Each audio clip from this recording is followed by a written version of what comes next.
Welcome back to You Live. We are here with Lily Richards, who was very surprised at being on television just then. Always takes me a moment to like.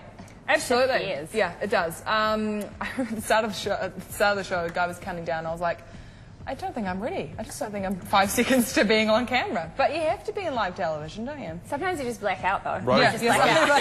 Rose once slapped herself to wake up. Really? Just, like yeah. 2 seconds before we started. Pretty full on. There's like hot lights, amazing. everyone, and you can kind of just, and then like a dark room out there with nothing. I dare you to look nothing. directly at the lights, Lily. No. I did it the other day. Glasses, it'll be like. I do it all the Oh, time, it'll be and then you literally can't see.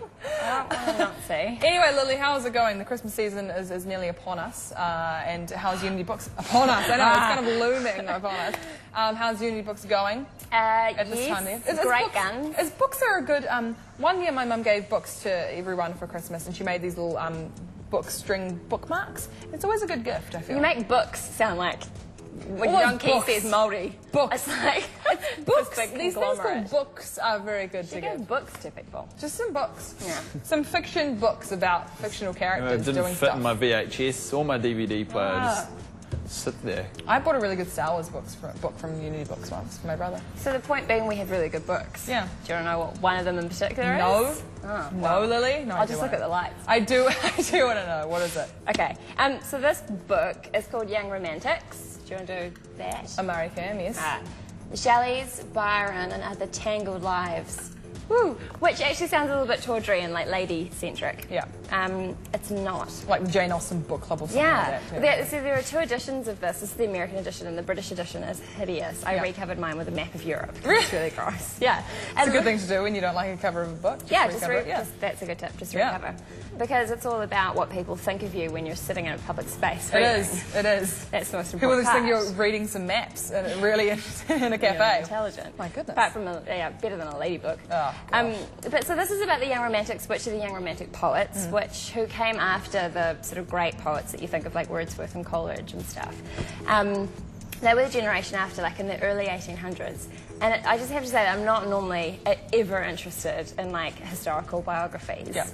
Not panning them, like they're fine, but I've just never really been interested in them before. So it took some pushing from a friend of mine to read this. But once I picked it up, I could not put it down. These people are crazy interesting.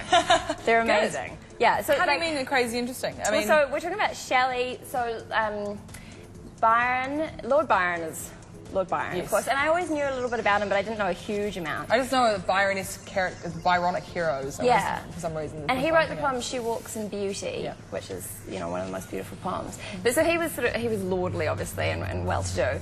And the Shelleys were friends of his through Leigh Hunt, who was an editor who started the newspaper The Examiner. And the book starts with him being incarcerated in jail for libel. And it's the coolest thing, because he gets put in jail, and then they worry about him because his health goes downhill. Oh my goodness. As it does when you're in jail. So they let his family move in with him. And then they let him get an interior designer to redecorate the jail cell that he's in, because it's obviously taking its toll. So he's in this room with like Venetian blinds and paintings, Caravaggio-type painted ceilings, and then he has these screeds of people come and sit with him, and they have these huge conversations about literature and poetry and politics. So he kind of starts this, this kind of conversational thing, and the whole thing is about how important their relationships with each other were. And the Shelleys, so Mary Shelley was married to Percy. It's weird. Is it, I don't know. I read it, but I just don't say it. Bysshe or something. Bysshe Shelley. Yeah. So she ran away with him when she was like 16, and he was already married, and he neglected his wife, and his wife died. She killed herself. And Mary Shelley is the daughter of Mary Wollstonecraft, who's an extraordinary feminist. Would you have studied her? Yeah. I like her a lot. Mary. Good hair as well. And so her daughter married Shelley, one of the greatest young romantic poets. And they have a really kind of tawdry, difficult life in a lot of ways.